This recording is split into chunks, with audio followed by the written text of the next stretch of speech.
ગુજરાતમાં ચૂંટણી બાદ જો કોઈ વિવાદ ચર્ચાનો વિષય બન્યો હોય તો એ છે સત્તાધારનો વિવાદ। અનેક એવા સવાલો ઊભા થાય છે કે સત્તાધાર ટ્રસ્ટની જગ્યા કોની છે। એટલું જ નહીં, વિજય બાપુની પ્રેમિકા ગીતાબેન વ્યાસનો જે બંગલો છે તે જગ્યા પણ કોની છે તે સવાલો વિશે જ આજના આ વિડીયોમાં વાત કરીશું।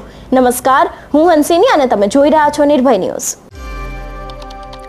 સત્તાધારનો વિવાદ દિવસે ને દિવસે ચર્ચાનો વિષય બન્યો છે। વિજય બાપુ ઉપર જમીન કૌભાંડના આક્ષેપો લગાડવામાં આવ્યા છે। એટલું જ નહીં, વિજય બાપુ સત્તાધારની જગ્યા પોતાના નામે કરી રહ્યા છે તેવા પણ અનેક આક્ષેપો આપા ગીગા ઓટલાના મહંત નરેન્દ્ર બાપુ દ્વારા લગાડવામાં આવ્યા હતા। એટલું જ નહીં, જ્યારે નિર્ભય ન્યૂઝ દ્વારા તેમને સવાલ પૂછવામાં આવ્યો હતો કે સત્તાધારના ગીતાબેનનો જે બંગલો છે તે જગ્યા કોની છે તેને લઈને પણ સૌથી મોટો ખુલાસો થયો છે। સૌથી પહેલા તો નિર્ભય ન્યૂઝ સાથે વાતચીત કરતા અને જે નરેન્દ્ર બાપુ જવાબ આપી રહ્યા છે તે સાંભળીએ। આંબાવાડિયાના બાપુ, બધાના અત્યારે સત્તાધારમાં પણ એક એવી ચર્ચા ચાલી રહી છે કે જે ગીતાબેનનો બંગલો છે હા એ જગ્યા કોની છે? સરકારી। તો એના ઉપર એમને બંગલો બાંધ્યો છે ને એને લઈને પણ ઘણા તો બધા લોકો પડાવી નાખો ને, આવડી મોટી ચેનલ હલાવો છો, અમે ક્યાં ના પાડીએ છીએ? લે કરો વાત। નિર્ભય ન્યૂઝ દ્વારા ઘણી વખત એના અવાજ ઉઠાડવામાં આવ્યા છે। અરે સરકારને અમે કેવું લોકોએ પડે સૌથી પહેલા અમે કે આ લોકોએ ઓલી જ કઈ સવાલ જગ્યા છે પૂછ્યો ભાઈ? હતો। હા, ઓલી કઈ કહેવાય? ભુદાનની જગ્યા છે। ભુદાનીયમ બંગલો બાંધી શકો તમે? અને એની અને પાછળ એ પણ- બટુકભાઈ દુજાગરાનો બિચારા ફરિયાદ કરવાના છે। એને નો તેદી કીધું તે નો સાંભળ્યું, ઈ કે બંગલો તો લઈ ગયા પણ ગીતા નહીં લઈ ગયા। હે તું યાર, તું જોતો કરી અંદર વિડિયો છે અત્યારે, એ આપજે એ ભાઈ બટુકભાઈ નો વિડિયો। હા, પણ એમાં તો ત્યાં તો સામંત ગીગા લખેલું છે। ના ના બેન, એવું ઈ તો એને રોડ ઉપર બોર્ડ માર્યું, જેને વાડી લખ્યું, જેને બંગલો નથી લખ્યો। ઈ તો હામદભાઈ ને હું છે, આને આ લોકો એટલા બધા હોશિયાર છે ને કે ગમે એમ કરીને અંદર હામદભાઈ ને ઢેડવા છે, ગમે એમ કરીને હામદભાઈ ને ઢેડવા છે। હામદભાઈ ના નામના બોર્ડ મારે, અહીંયા હામદભાઈ અમારે આમ કે અમે આમ કરીએ, હામદભાઈ કે આમ કરીએ। હાવ ખોટી વાતું છે। હામદભાઈ ને ગમે એમ કરીને ઢેડવા છે આની અંદર એને। બોર્ડ તો રોડ ઉપર માર્યું જ ને, ક્યાં એને બંગલે માર્યું છે? અચ્છા, તમે હમણાં જ સત્તાધાર ગયા હતા, તમે પોતે ત્યાં હું તો સત્તાધારમાં અઠવાડિયામાં 2 વાર ગયા જાઉં છું, અને તમને નો ખબર હોય તો કહી દઉં। હા, તો તમને ક્યારે ડર નથી લાગ્યો? કારણ કે જે રીતે આખી તમે આ મુદ્દાને લઈ રહ્યા છો અને જે રીતે તમે મુદ્દા ક્યાંક ને ક્યાંક તમને પણ ધમકી મળતી હશે। જો બેન, સૌથી પહેલા અમે જૈનમાન તેદી અમારા વંશ વારસાગત એવું કહે છે કે પાંચમની છઠ નથી થવાની, છઠની પાંચમ નથી થવાની। આ બે વસ્તુ છે। બીજું, વા તમે સૂર્યનારાયણ ભગવાનનો ફોટો રાખ્યો છે, રાખ્યો છે ને? અંદર તમારા ઈષ્ટદેવ હશે, તમારા કુળદેવી હશે, માતાજી હશે, એનો ફોટો રાખ્યો છે। તમારી શ્રદ્ધા કોની ઉપર છે? બરોબર ને? તો ઈશ્વરથી મોટો આ જગતમાં કોઈ છે? તમને કોઈ મારી શકે? અને અમે છે ને હત્યાવી છીએ કેટલા બરખંડા જેવા છે છોકરા, તમે દેવા જોઈજો। મારો છોકરો છે ને કોકને આમ ચાલે બોછી દબાવે ને તોય મારી નાખે, એટલે એવા હત્યાવી જઈએ અમે।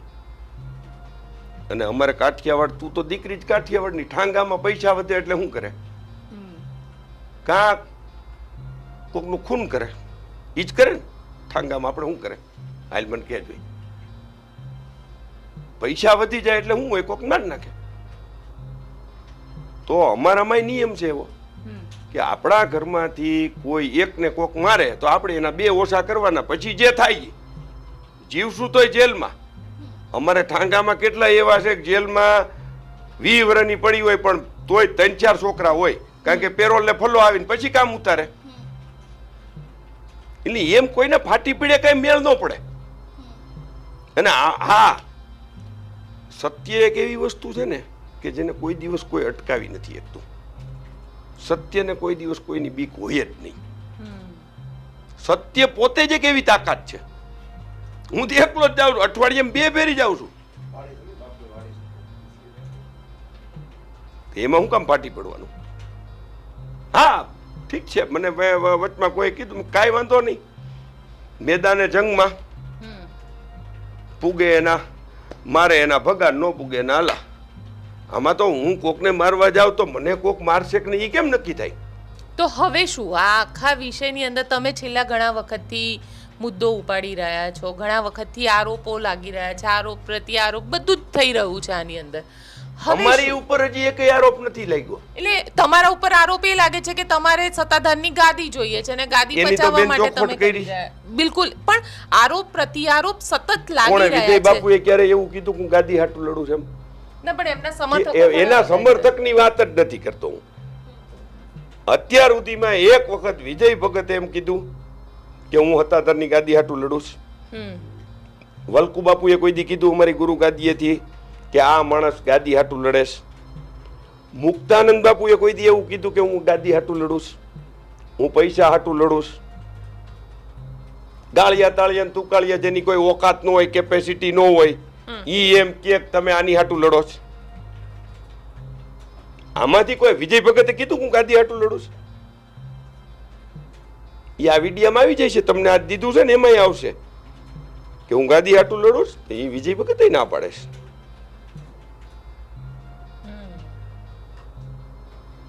તો તમે કેવી રીતે શું નક્કી કરવું? બાકી તો ગમે એ જેને કાંઈ કેપેસિટી ન હોય એ આવીને એમ કે હોળવાળા હું નરેન્દ્ર સોલંકી બોલે. પછી તું તાને કોઈ ગામમાં 100 રૂપિયાનું ઉધાર દઈશ? તમને કોઈ ગામમાં 500 રૂપિયાનું ઉધાર દઈશ પેલા? તો ભાઈ એ નહીં કરો ને પેલા, પછી તમારે મને એમ કહેવાય કે બાપુ તમે સાચા છો. અને હું ખોટો છું તો આવો ને મેદાનમાં વાહેથી શું કામ કયો? મેં તો ચેલેન્જ કરીને એમ કહું છું ને ગોપીબેન, મેં કાલ તમને કીધું તું ને જેને સામે લાઈવમાં બેહાડવો હોય બેહાડજો, કીધું તું ને. તમને નહીં, બધી ચેનલ વાળાને કીધું છે કે ગમે એને એમ હોય કે ઈચ્છા કે આ વિજય ભગતને બેહાડવો બેહાડો. આલતું ફાલતું વારે કામ નથી. તમે કીધું ને 2 મહિના 8 મહિના પહેલા તમને ફોન આવ્યો તો આવ્યો પાછો ફોન. તમે કીધું મારે ઇન્ટરવ્યુ લેવું છે, હાલો મને લઈ જાઓ ભેગો. હું તમને ના પાડું તો મને કયો. મને સમગ્ર પત્રકાર મિત્રોએ 25 તારીખે એમ કીધું કે અમારી ચેલેન્જ છે ને અમે આને બોલાવીને રહીશું ને તમારે આવવાનું. હું ગયો કે ન ગયો? બિલકુલ. 25 તારીખના વિડીયો બધાએ જોયા, હું તો ગયો ને. તો વિજય ભગત ત્યાં બેઠા તો મેં એને કીધું હોત ને કે હાલો બાપુ આપણે આ લપબપ મૂકો, બધી આ લપુ નથી કરવી, હાલો આપણે આપા ગીગન સમાધિ અમે બેહી જાઓ, કરો તુપેલિયું મંડો વાત કરવા. તમે પૂછો હું જવાબ દઉં, હું પૂછું તમે જવાબ દો.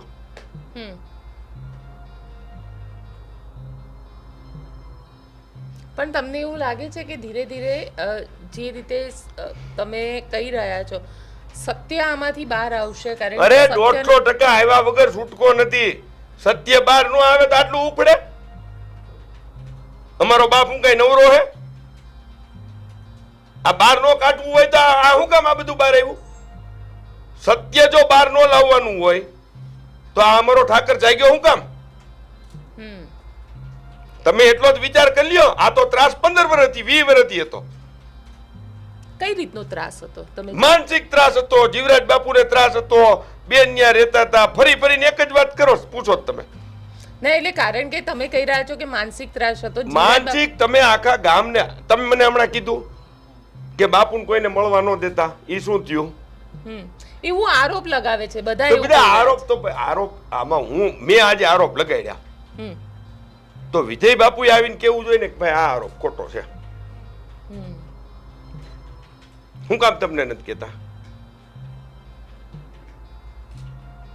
તમને નો કહેવાનું કારણ હું? મેં તો કીધું ભાઈ હાલો આપણે સામે આમાં બેહી જાય. પણ મોટા સાવંત તો એવું કહી રહ્યા છે કે વિજય બાપુ તો સાચા છે, વિજય બાપુ પર ઓલું ખોટા લાવો તો ઓલી ખરી નકલું લાવો તો.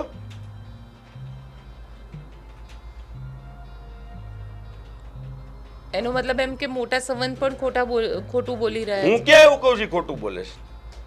છે? એ સાચું બોલે છે કે નહીં એ નક્કી કરવાનું છે. એને તમને શું કીધું? એમનો જે પહેલો ઇન્ટરવ્યુ આવ્યો ત્યારે એમને એવું કીધું હતું કે ભાઈ એ દરેક વખતે શું વાત કરે છે? નહીં નહીં નહીં, ભાઈ તો ભગત કે છે. મોટા ભાઈ શું કીધું તમને? મોટા ભાઈનું તો એવું કહેવું છે કે અમે એના વંશજો છે કે એવું કઈ? હા, અમે એમના વંશજો છે અને વિજય બાપુ જે રીતે અહીંયા આગળ છે એ સાચું છે અને જીવરાજ બાપુ એમને આશીર્વાદ આપીને ગયા હતા અને એ ત્યાં આગળ જીવરાજ બાપુએ આશીર્વાદ દીધા હોય તો કોઈ દી આવી વાતો થાય? વિજય બાપુ સાચા છે. જે બી એમના ઉપર જેટલા પણ અત્યારે આક્ષેપો લગાડવામાં આવ્યા છે, જમીન કૌભાંડના હોય કે પૈસાના હોય કે પછી કોઈ પણ હોય, એ દરેક આક્ષેપો ખોટા છે. અત્યાર સુધી મોટાભાઈ સવટ એવું જ કહેતા આવ્યા છે કે વિજય બાપુ સાચા છે, અને જે પ્રમાણે એમના ઉપર જેટલા પણ આક્ષેપો લાગ્યા છે, અમારી પાસે બધા ડોક્યુમેન્ટ્સ છે. મોટાભાઈ સવટના ઘણા બધા ઇન્ટરવ્યૂ આપણે જોયા છે, કદાચ તમે પણ અમે જોયા જ એમના હશે. વારસદાર છીએ ને અંતે હા. આ જગ્યા હેની છે ગોપીબેન? આ જગ્યા શેની છે? આપા ગીગાના. ફક્કડતી. આપા ગીગાને કોઈ ભાઈ કે બેન હતા? હતા કોઈ? નહોતા. આપા ગીગાએ ત્યાં જીવતા સમાધિ લીધેલી છે. વંશ કોને કહેવાય? વંશ કોને કહેવાય? એની પેઢી. ગોપીબેન કેટલા વર્ષ થયા તમારા મેરેજને? 20 વર્ષ. આપને કેટલા દીકરા દીકરી છે? એક દીકરો એક દીકરી. એક દીકરો એક દીકરી. ઈ તમારો દીકરો છે, ઈ તમારા ઘરવાળાનો વંશ કહેવાય. વંશ કહેવાય. કોનો વંશ કહેવાય? તમારા ઘરવાળાનો. ઈ તમારો વંશ છે. તો આપા ગીગાએ તો જીવતા સમાધિ લઈ લીધી અને ફક્કડ હતા, તો એનો વંશ ક્યાંથી? તમે અનમેરિડ છો તો તમારો વંશ ક્યાંથી? મોટા સંબંધ. હું મોટા ભાઈ હું કે ઈ હું નથી કહેતો. હા. હું તમને એમ કહું ના, છું તો કે પછી તમે એટલે અનમેરિડ જવો. ના, તો મને સવાલ એ થઈ રહ્યો છે, તો પછી એ પોતાની જાતને વંશ જ કઈ રીતે કહી રહ્યા છે? હવે એને પૂછો તમે કઈ રીતના વંશજ થાવ છો. ઈ તમે વંશજ કઈ રીતે થાવ છો એ તમારે પૂછવું પડે ને. લાવ ભાઈ ઓલી ગાડી લાવ. ગાડી આ છે ને જગ્યા જમીનની વાત કરતા હતા. હું હા, કે જમીનનું કહેતા હતા કે અમે કઈ આમાં કઈ કર્યું જ નથી એમ. જમીનને લઈને પણ ખોટા આરોપ લગાવવામાં ખોટા આવે આરોપ છે. લગાવવામાં આવે છે. મોટાભાઈ સવટે આવા હા, આલ્યો ગોપીબેન વાત કરી. હમ. આ જુઓ, મારે નથી જોવું, તમે જુઓ ને. મને તો પાછું અભણ માણા રહ્યો. આ બધી ઓરિજિનલ છે ને, આ ખરી નકલો છે ને. આ જો આ નીચે હા, ખરી નકલો છે. ખરી નકલ છે. ખરી નકલ છે? નહીં હોય હો, સરકારી નહીં હોય. મારા ઘરે ચપાણી છે, બરોબર ચેક કરો. ના ના, છે તો ખરી નકલ હે? છે, સરકારના સ્ટેમ્પ વાળી છે. સરકારના સ્ટેમ્પ વાળી છે. ખરી નકલ છે? Department government of Gujarat. હે? હા. ખરી નકલ છે? હા. અચ્છા અચ્છા, કાંઈ વાંધો અને નહીં. સારું, જીવરાજ હવે તમે બાપુના સ્વીકારો છો છે. એટલે આપણે માની લઈએ. હાલો, તમે જે સ્વીકારો છો ને એટલે આપણે હાલો આ પહોંચીએ. હો, હાલો હાલો હાલો. તમે આ ગોપીબેને કીધું ને એટલે વાંચી લીધું. આ ગોપીબેન આમાં વાંચો તો આ ખાલી હવે ઝડપ કરજો. હમ. 135 ડી ની નોટિસ ઇસ્યુ થયેલ છે. રજૂ થયેલ સાધનિક કાગળો ચકાસતા સદરહુ જમીન ટ્રસ્ટના નામે આવેલ છે. ચેરિટી કમિશનર શ્રી ગાંધીનગરના 12/7/2019ના તથા કલેક્ટર સાહેબ જુનાગઢ 23/7/2019ના પત્રની સૂચના મુજબ ટ્રસ્ટના નામે આવેલ મિલકતમાં ફક્ત ટ્રસ્ટનું નામ અને તેનો નોંધણી નંબર જ દર્શાવવા સૂચના થયેલ હોય, જેથી સદરહુ મિલકતમાં વારસાઈ દાખલ કરવાની થતી ન હોય. નામંજૂર કરી છે. આ નીચે નામંજૂર લખ્યું જ બેન. થતી ન હોય એટલે ન થાય. ન થાય એવું કીધું સરકારે. કેસ કરો સરકાર ઉપર. કેમ ખોટા જજમેન્ટો આપે છે સરકાર? કેમ આવા ખોટા જજમેન્ટ આપે છે? આ તો અમારા વિજય ભગતના નામે થઈ જવી જોઈએ. એને એપ્લિકેશન કરી છે, સોગંદનામાઓ આપ્યા છે. આ સોગંદનામા મારા છે? આ સત્તાધાર ટ્રસ્ટની જગ્યા છે. અચ્છા, અને પોતાના નામે કરવાની. આ સોગંદનામું એનું છે, હું નથી કહેતો. આ સોગંદનામા એના છે. આ બધા સોગંદનામાઓ એને કર્યા છે. લાવો.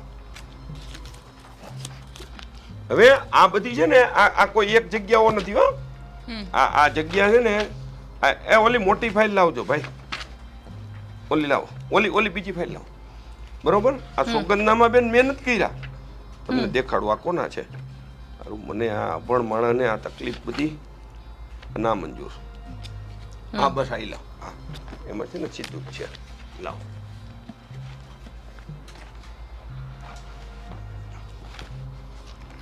હજી બીજી લાવો. આ બેન આ નકલ ભી છે. હા, નકલ આ સત્તાધાર ગૌશાળા ટ્રસ્ટ છે. બિલકુલ આ સરકારનો સિક્કો છે. બિલકુલ. આ મારું કઈ છે નહીં ને? હે? ના, ના. ઓલું ગવર્મેન્ટ નું લાવ. ગવર્મેન્ટ જો બેન, આ પીટીઆર ની નકલ છે. અને શું કહેવાય પીટીઆરની નકલ. હમ બરોબર. ઓલી સત્તાધાર જગ્યા વાળી લાવજે. એટલે આ બધી જ જમીન વિજય બાપુને પોતાના નામે કરી લેવી છે કે આમાં પણ અરે સીધાબેન- હું નથી કેતો ગોપીબેન, આ તો તમે તમે કાગળિયા બતાડી રહ્યા છો એ કાગળિયા એટલે પ્રમાણે એ મારી વાત સાંભળો તમે. હા આ એ ભાઈ લાવ ને, આય લાવ. હા બસ ગવર્મેન્ટ ની હાલે. આ રાખી દે. બહુ જાજી જમીનો રહી.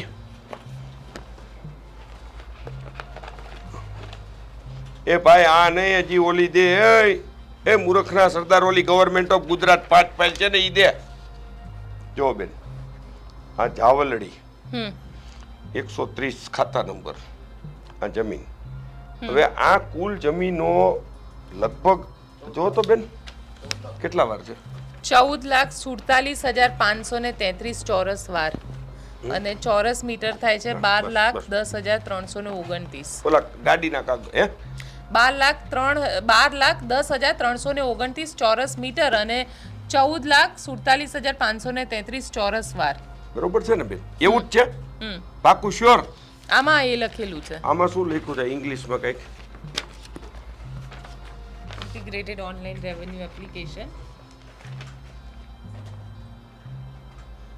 હકપત્ર કે વારસાઈ નોંધવા દાખલ કરવા માટેની અરજી.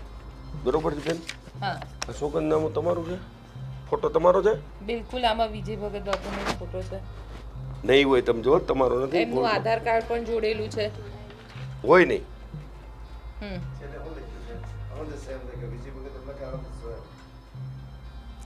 અમર બી જોગી ઓળખ.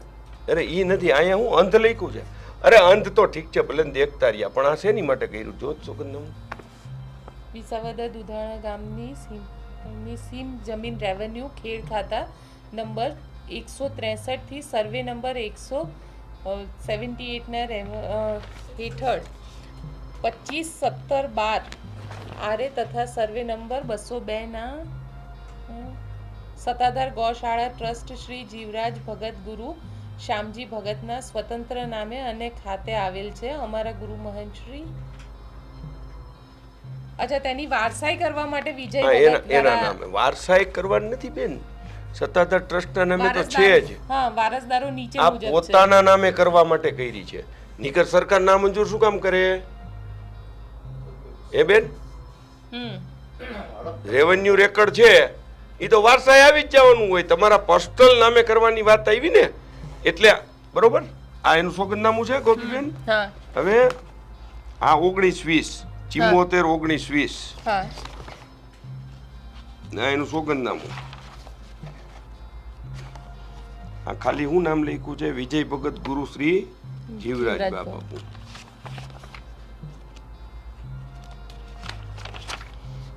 આ આ સત્તાધાર જગ્યાની પરંપરા મુજબ મહંત તરીકેની તમામ કાર્યવાહીઓ સંભાળશે. કેની મુજબ? સત્તાધાર જગ્યાની પરંપરાઓ મુજબ. હમ આ કોની સહી છે?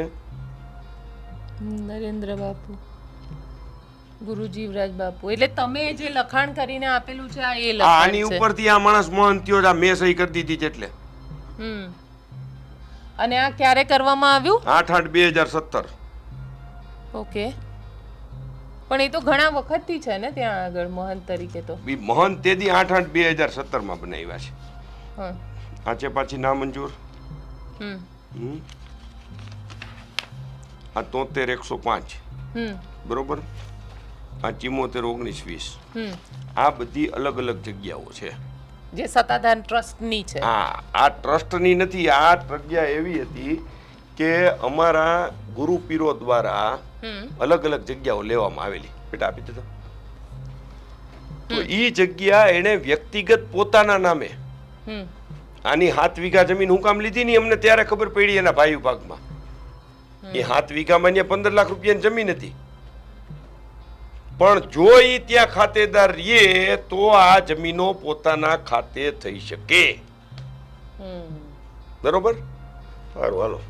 પણ મને એક વસ્તુ એ પણ પૂછવી છે બાપુ કે તમે કહી રહ્યા છો કે ખાતેદાર રહે તો આ એટલા માટે એમને આ કર્યું, પણ કારણ કે એમનો ઇતિહાસ જોવા જઈએ તો એ તો અઘોરી હતા અને એવું કહે છે કે હું પોતે અઘોરી સાધનામાંથી આમાં આવેલો છું. કોણે તમને 10 શેરો મૂક્યો હતો કે તમે 8 મહિનામાં તમારા ગુરુ પીરોની સેવા લઈને આવતા રહ્યા? તમને એવું કોણે કીધું તું? તમે જ્યારે નાગાજી થયા, નાગા સાધુ થયા, તો નાગા સાધુમાં તમારા ગુરુ પીરોની સેવા કરવા માટે તમે થયા ને, તો 8 મહિનામાં તમારું પેટ ભરાઈ ગયું. હું મહામંડલેશ્વર છું, એ ખબર તમને? હા, લાઈવમાં કહું છું. હું શું છું?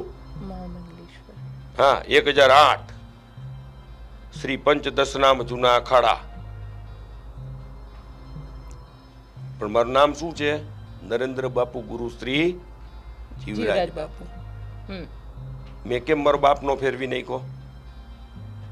બધા અખાડાએ ભેગા થઈને મને પદવી ઉપાધિ, એને ઉપાધિ કહેવાય, ઉપાધિ આપી કે ભાઈ તમે મહામંડલેશ્વર, કાંઈ વાંધો નહીં બાપુ, સ્વીકાર્યું છું મારા સરમાથા ઉપર. તો હું આ ભક્ત કોટી મૂકીને કેમ એમાં નો ગયો? બાપ કેટલા હોય માણાના? એક જ હોય. તો હું કામ તમે બદલાવ્યો? તમારો પેલો બાપ તમને જન્મની અંદર આ સૃષ્ટિનું દર્શન કરાવ્યું, તમારી માએ, ત્યાંથી શરૂ થયું. તમે બીજો ગુરુ કર્યો, બીજો ગુરુ ફેરવીને ત્રીજો ગુરુ શું કામ કર્યો ભાઈ? જે પ્રમાણે તેમને વાત કરી એ પ્રમાણે કે ગીતાબેન વ્યાસનો જે બંગલો છે તે જગ્યા સરકારી જમીન છે. એટલું જ નહીં, વિજય બાપુ છે તે સત્તાધાર ટ્રસ્ટની જગ્યા પોતાના નામે કરી દેવા માંગે છે, તેવો પણ તેમના દ્વારા ખુલાસો કરવામાં આવ્યો છે. તમારું શું માનવું છે આ વિષયને લઈને અમને કમેન્ટ કરીને ચોક્કસથી જણાવજો. તેની સાથે જ અમારી ચેનલ નિર્ભય ન્યૂઝને લાઇક, શેર અને સબસ્ક્રાઇબ કરવાનું ભૂલશો નહીં. નમસ્કાર.